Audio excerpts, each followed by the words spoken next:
मध्ये हिची आई आणि हे अपोजिट.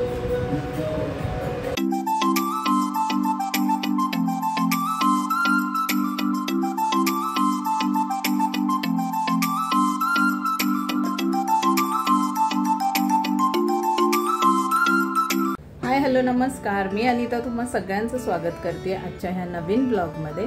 आणि तुम्हाला दिसतंय का पाठी मी सगळं सामान काढलेलं आहे, की होल्डरचं, काचेवरचं, ह्या काचांवरचं, भिंतीचं सगळं सामान काढलेलं आहे. जे हे आता अशी परिस्थिती आहे कारण मी करतेय साफसफाई. तर आजचा साफसफाईचा ब्लॉग आहे जो मी तुमच्याबरोबर शेअर करते. किती वाजलेत आता? 11:15 झालेत. एक 15-20 मिनटं झाले मी चालू केली साफसफाई करायला. हे सगळंच क्लीन करायला काढलंय. आता बघू किती वेळ होतोय. आणि त्याच्याबरोबर जेवण पण बनवायचं. हे झाल्यानंतर आज चिकन पण बनवायचं आहे. तर ते मॅरिनेट करून मी असं अळणी शिजायला ठेवलंय आणि साफसफाई करायला घेतली. कारण हेवी नाश्ता केल्यामुळे लगेच आम्हाला कोणालाच भूक नाही आहे. तर मग म्हटलं मी साफसफाई करून मग जेवण बनवेन. तर मग बघूयात काय काय होतं आजच्या दिवसात. Stay tune. सकाळी जवळजवळ 11:15 पासून मी सुरुवात केली होती साफसफाई करायला.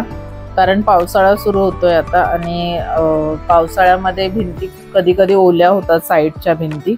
आणि मग जी पण धूळ असते ना ते भिंती पकडतात, त्यामुळे ते जास्त खराब दिसतं. त्यामुळे मला काहीही करून पावसाळ्याच्या आधी साफसफाई करायचीच होती आणि मग मी करायला काढली. आणि प्रॉब्लेम असा झाला होता की शूट करायला कोणी अवेलेबल नव्हतं. जोपर्यंत ऋतुजा होती घरात तोपर्यंत ती सतत, म्हणजे कसं असतं साफसफाई करताना सतत कॅमेऱ्याचा अँगल सेट करा, ट्रायपॉड उचलून दुसरीकडे ठेवा, परत सेट करा, हे सगळं असल्यामुळे ना जोपर्यंत ऋतुजा होती तोपर्यंत तिने शूट केलं. पण त्याच्यानंतर मी पूर्ण दिवसाचं शूट नाही केलं कारण मला जवळजवळ पूर्ण दिवस गेलेला साफसफाई करण्यामध्ये. 7:30 पर्यंत रात्री माझं चालूच होतं काही ना काही. त्यामुळे मग मी काय केलं, जेवढं मला शक्य आहे तेवढं ट्रायपॉड आणि कॅमेरा ॲडजस्ट करून मी शूट करत होते. पण जेव्हा तुम्हालाही माहिती आहे, सगळ्याच गृहिणींना किंवा सगळ्याच लेडीजला माहिती असेल की जेव्हा पण आपण साफसफाई करायला घेतो तेव्हा एक गोष्ट काढली की ती काढता काढता अनेक अजून त्याच्याबरोबर 10 गोष्टी निघतच असतात.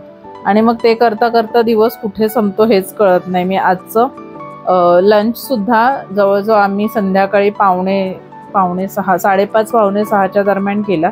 कारण ऋतुजा क्लासला गेल्यानंतर मला एकदा मी साफसफाई करायला लागली, लिंक लागली की मग मला ते मध्येच ब्रेक नव्हता घ्यायचा. त्यामुळे मी कंटिन्युअसली करतच गेली आणि लंच स्किप झाला. जेव्हा तिचा 4:30ला क्लास सुटला, ती आली, त्याच्यानंतर मग मी लंच बनवला. तोपर्यंत मी कंटिन्युअसली साफसफाई करण्यात बिझीच होते. आणि लंच बनवून जेवण करून घेतलं आणि परत एकदा साफसफाईला लागलेले. त्यामुळे माझा हा आजचा पूर्ण दिवस, फुल डे मी साफसफाईच केलेली आहे. तुम्ही बघताय की एवढं छोटंसं घर आहे तरीही पूर्ण दिवस लागतो. कारण काय होतं, आपण जेव्हा असं बघतो ना घराकडे तेव्हा असं वाटतं की नाही खूप क्लीन आहे. पण जेव्हा आपण झाडायला आणि पुसायला सुरुवात करतो तेव्हा कळतं की किती धूळ आहे प्रत्येक गोष्टीवरती. त्यामुळे ती, आणि पावसाळ्याच्या आधी करून घेतलं तर बरं पडतं. म्हणजे नंतर कितीही पावसाने भिंती भिजल्या तरी त्या अशा काळ्या पडत नाहीत, डाग पडत नाहीत. म्हणून मी शक्य तेवढं, मला जेवढं जमेल तेवढं साफ करून घेतलं. आणि म्हटलं आता जर मी साफ करायलाच घेतलंय तर थोडं किचन पण क्लीन करेन, म्हणून किचनमधल्या गोष्टी पण मी काढल्या होत्या साफ करायला. त्याचा काही प्लॅन नव्हता माझं, फक्त पूर्ण घराच्या भिंती आणि वरचं सिलिंग हे सगळं मला क्लीन करायचं होतं. पण करता करता मग मी किचन पण काढलं, कारण मग फक्त तेवढाच पार्ट राहतो म्हणून. खरं तर इथे ऋतुजा गेली क्लासला, त्याच्यानंतर मी मधला पार्ट पूर्ण स्किप केला आहे किचन क्लिनिंगचा. कारण तेव्हा ट्रायपॉड सेट करायला कोणी नव्हतं आणि सतत खराब हाताने मला मोबाईल सेट करायला पण जमत नव्हतं. त्याच्यानंतर डायरेक्ट मी जेव्हा सगळं क्लीन करून झालं आणि पुसायला घेतलं घर, तेव्हा मग एकाच ठिकाणी ट्रायपॉडला कॅमेरा लावून हे फायनल आहे. इथे मी घराची पूर्ण लादी क्लीन करून घेतली जेवण बनवायच्या आधी, कारण ह्याच्यानंतर मला जेवण बनवायचं होतं आणि पूर्ण धूळ पडलेली. तर म्हटलं एकदा आपण लादी क्लीन करून घेतली पाहिजे, म्हणून मग सगळी पूर्ण घर मी पुसून घेतलं इथे. आजचा पूर्ण दिवस मला एवढा हेक्टिक गेलाय ना, पाय आणि सगळं जाम झालं होतं. आणि त्याच्यानंतर बेडरूम पुसायला घेतली. ही बेडरूम आहे सगळं झाल्यानंतर जेव्हा लादी पुसली तेव्हा जरा असं छान क्लीन वाटतं. पण जेव्हा पण मी साफसफाई करते ना त्याच्यानंतरचे जे 4-5 दिवस असतात ना खूप क्लीन आणि फ्रेश छान वाटतं बघून की हां वाव किती क्लीन दिसतंय. ही वाइब्स येते प्रत्येकालाच येते, प्रत्येक लेडीजला असं घर साफ केल्यानंतर वाटत असेल की वाव किती छान सुंदर क्लीन दिसतंय सगळं. नंतर ते भले खराब होतंच थोड्या दिवसानंतर, पण ती जी फिलिंग आहे ती खूप मस्त असते. आणि अशा पद्धतीने आज माझं पूर्ण घर साफ करून झालं होतं. घर इतकं चकाचक आणि मस्त क्लीन दिसत होतं. ते तर 1-2 दिवसात तुम्हाला व्लॉग येईल तेव्हा कळेलच घर कसं दिसत होतं ते. पण आज तरी मला खूप भारी वाटत होतं आणि क्लिनिंग करून झाल्यानंतर आहे ना एक असं रिलॅक्स वाटतं की चला हां आता बरेच दिवस आपल्याला क्लिनिंग नाही करायचं, खूप छान आणि टापटिपीत दिसतंय. तर मग असा होता आजचा क्लिनिंगचा व्लॉग. ह्याच्यानंतर मी जेवण बनवायला घेतलं होतं जेव्हा लाद्या सगळ्या पुसून झाल्या होत्या तेव्हा. आणि आत्ता मला जेवढं मी जोशमध्ये तुम्हाला दिसते मी तर खूप फास्ट फॉरवर्डमध्ये केलेलं आहे, कारण पूर्ण दिवसाचा व्लॉग मी असं शूट करून दाखवत बसले तर खूप जास्त बोरिंग बनेल तो. त्यामुळे मी सगळं फास्ट फॉरवर्डमध्ये शूट केलेलं आहे. जितकी मी तुम्हाला व्लॉगमध्ये जोशमध्ये दिसते ना दुसऱ्या दिवशी मी तितकीच डाऊन झाली होती. दुसऱ्या दिवशी लिटरली मला मेडिसिन घ्यायला लागली होती, इतकं मला बॉडी पेन झालं होतं.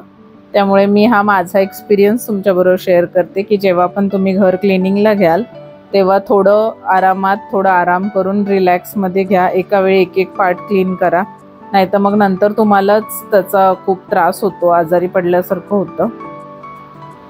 हे तर माझा एक्सपिरियन्स आहे. पण आपण क्लिनिंगच्या बाबतीत लेडीजचं काय करू नाही शकत, आपण तसेच असतो. एकदा क्लिनिंगला सुरुवात केली की मग सगळंच काढतो. आणि असं होतंच, किती नाही म्हटलं तरी एखादीच गोष्ट ठेवायची म्हटल्यावर नको वाटतं.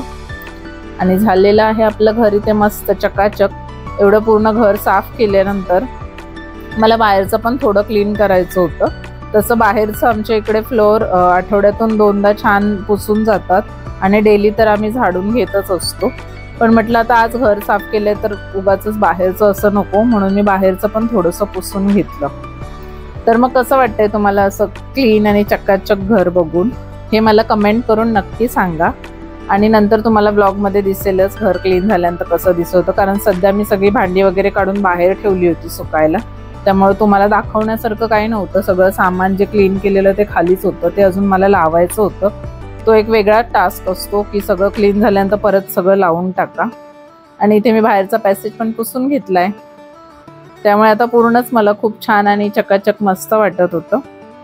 आणि ही माझी पद्धत आहे. मी काय करते, आधी सगळं किचनमधलं जे पण क्लीन करायचंय ते घासून पुसून भरून असं बाहेर ठेवते सुकायला, म्हणजे त्याच्यावरती धूळ नाही पडणार. आणि मग मी सगळं भिंती किंवा वरचा सिलिंग वगैरे झाडून पुसून घ्यायला सुरुवात करते.